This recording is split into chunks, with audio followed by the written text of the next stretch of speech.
नमस्कार दोस्तों, आप देख रहे हैं नमो भारत न्यूज। मैं हूं शुक्ला। दोस्तों, आपने कभी वामपंथ और लिबरल गिरोह के चैंपियंस की सोशल मीडिया पर आज तक एक भी पोस्ट ऐसी देखी जिसके अंदर वो यूनिलीवर, पीएनजी या फिर नेस्ले या किसी आईटीसी जैसी किसी कंपनी को पानी पी पी कर गरिया रहे हो? आज तक कभी किसी ने पूछा कि शक्ति भोग आटा इतना महंगा क्यों आता है, ब्रिटानिया के बिस्किट का क्या दाम है और उसके अंदर क्या डाला गया है? इसकी समीक्षा पढ़ी कभी आपने सोशल मीडिया पर?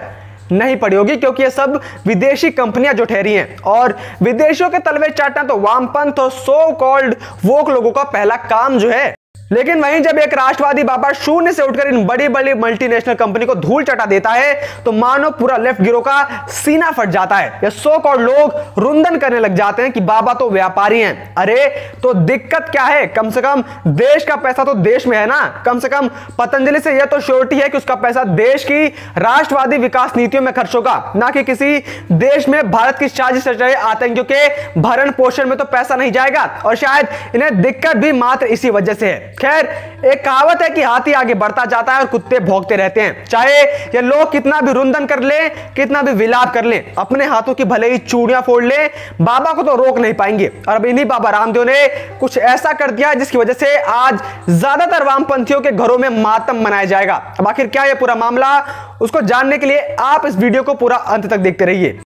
दोस्तों, योग गुरु स्वामी रामदेव ने मंगलवार को दावा किया कि पतंजलि योगपीठ ने भारत को आत्मनिर्भर भारत की प्रेरणा कायम की और देश की आर्थिक समृद्धि में बड़ा योगदान किया। स्वामी रामदेव ने प्रेस कॉन्फ्रेंस के दौरान बताया कि पतंजलि योगपीठ ने हिंदुस्तान यूनिलीवर को छोड़कर सभी कंपनियों को पीछे छोड़ दिया है। इसके साथ ही उन्होंने दावा किया कि साल 2025 तक हिंदुस्तान यूनिलीवर को भी हम पीछे छोड़ देंगे। और इतना सुनने के बाद मानो कुछ लोगों के तो कलेजे में आग लग गई होगी कि बाबा ने कैसे कर दिया ये। कोई भारतीय बाबा जो गुरुकुल से पढ़ा लिखा है, से उसने इनके विदेशी आकाओं की भारत के अंदर दुकानें बंद करवा दी और ऐसा ही चलता रहा। और बाबा ने अगर एक दिन सभी विदेशी कंपनियों को भारत से खदेड़ दिया तो इन गुलामों का क्या होगा जो इनकी फेंकी रोटी पर पल रहे हैं। इसलिए अक्सर बाबा रामदेव को लेकर लेफ्ट और लिबरल अंदर ही अंदर सुलगते रहते हैं, क्योंकि बाबा ने उनका धंधा जो बंद कर दिया है। स्वामी रामदेव ने कहा कि पतंजलि ब्रांड नहीं आंदोलन है। हमने 5 साल में 5 लाख लोगों को रोजगार दिया है और आने वाले 5 साल में 5 लाख और लोगों को रोजगार देंगे। योग गुरु स्वामी रामदेव ने कहा कि योग को 2 लोगों के साथ शुरू किया था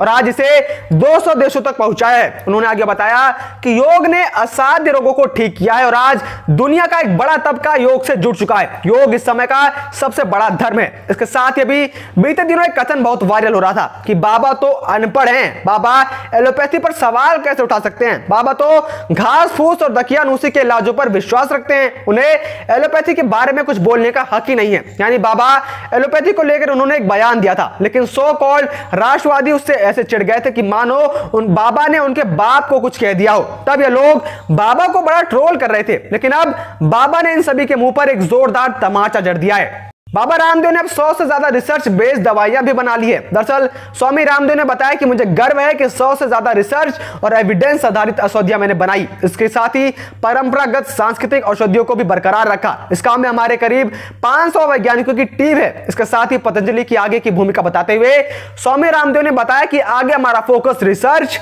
हेल्थ और एजुकेशन पर है। इसके साथ ही एग्रीकल्चर में भी हमारा फोकस करना है। उन्होंने आगे बताया कि हमने एक बीमार कंपनी रुचि सोया को खरीदा, इसके बाद इसका सालाना टर्नओवर 16,318 करोड़ रुपए किया। पतंजलि की अलग अलग कंपनियों और रुचि सोया का मिलाकर 30,000 करोड़ रुपए से ज्यादा का इस देश की आर्थिक समृद्धि में देश ने योगदान दिया है। हमारा आगे लक्ष्य बहुत बड़ा है और बाबा की इसी सफलता को देखकर शायद कुछ लोगों की जल जाती है, क्योंकि देश में सरकार राष्ट्रवादियों की है, प्रदेश में सरकार राष्ट्रवादियों की है, प्रधानमंत्री राष्ट्रवादी है, मुख्यमंत्री तक राष्ट्रवादी है और देश का बाबा भी राष्ट्रवादी है। ऐसे में देश का विकास हो रहा है और इन लोगों ने अपना जो पूरा जीवन देश को खोखला करने में लगा दिया, लेकिन अब वो इसमें कामयाब नहीं हो पा रहे हैं। तभी तो अक्सर ये लोग अपनी बौखलाहट को कम करने के लिए बाबा को गरिया लेते हैं, क्योंकि उससे ज्यादा ये लोग कुछ कर नहीं सकते, इनकी उससे ज्यादा कोई औकात नहीं है।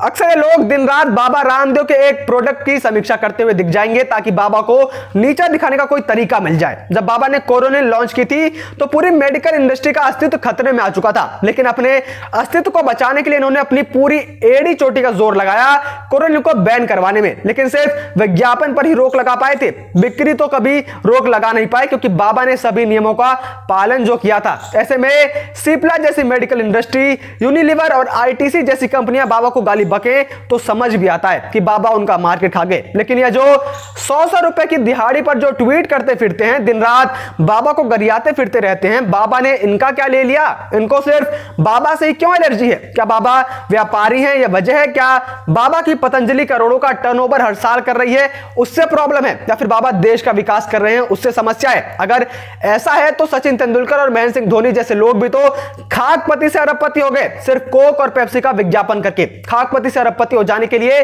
उनको तो कोई नहीं गरियाता।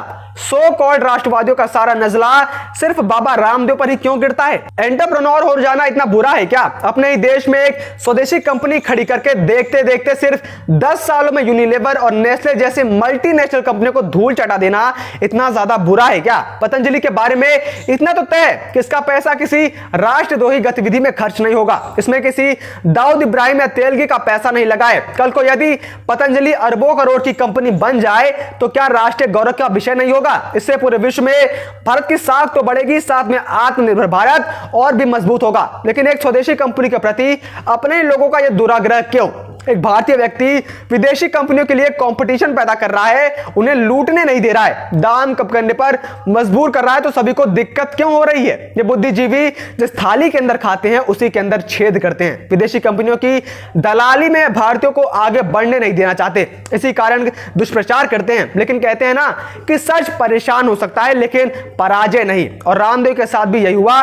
शुरुआत में तो बड़ी बड़ी कंपनियों ने बाबा के रास्ते में बहुत रोड़े अटकाए कि कैसे भी कह करके इस सन्यासी को डरा धमकाकर भगा दिया जाए, लेकिन वो बाबा के कठोर इरादों के सामने सबने अपने घुटने टेक दिए और जल्दी पूरा विश्व भी पतंजलि के आगे घुटने टेक देगा। बाकी आपकी इस बारे में क्या राय है आप हमें कमेंट करके जरूर बताइए, और अगर आपको यह वीडियो पसंद आई हो तो इसे लाइक करना ना भूलें और इस वीडियो को आप ज्यादा से ज्यादा मात्रा में शेयर भी जरूर करें, क्योंकि ये जो लिबरल और वामपंथ का गिरोह है ना, वो हमेशा यह कहता हुआ पाया जाता कि अरे बाबा तो व्यापारी हैं, बाबा तो व्यापारी हैं, बाबा तो अरबों करोड़ रुपए का धंधा देश के अंदर कर रहे हैं। तो इसलिए इनकी असलियत जो है वो लोगों तक जरूर पहुंचनी चाहिए, क्योंकि ये लोग बाबा रामदेव के खिलाफ नफरत फैलाने के काम से पीछे नहीं हटते हैं। इसलिए लोगों को जागरूक करना आज के समय में बेहद ही जरूरी है, इसलिए आप इस वीडियो को शेयर जरूर करें। और अगर आपने अब तक हमारे चैनल को सब्सक्राइब नहीं किया है तो जल्दी से उसको सब्सक्राइब कर दीजिए, और साथ ही आप बेल आइकन को दबाना बिल्कुल भी मत भूलिएगा, ताकि हम जब भी कोई नई वीडियो अपलोड करें या राष्ट्र हित से जुड़ी खबरें अपलोड करें तो आप तक उसकी नोटिफिकेशन सबसे पहले पहुंचे। बाकी तमाम देश और दुनिया की बड़ी खबरों से जुड़े रहने के लिए आप यूं ही बने रहिए नमो भारत न्यूज के साथ। जय हिंद, जय भारत। वीडियो को लाइक, सब्सक्राइब और शेयर करना ना भूलें। अपने विचारों को कमेंट बॉक्स में लिखकर हम तक जरूर पहुंचाइए।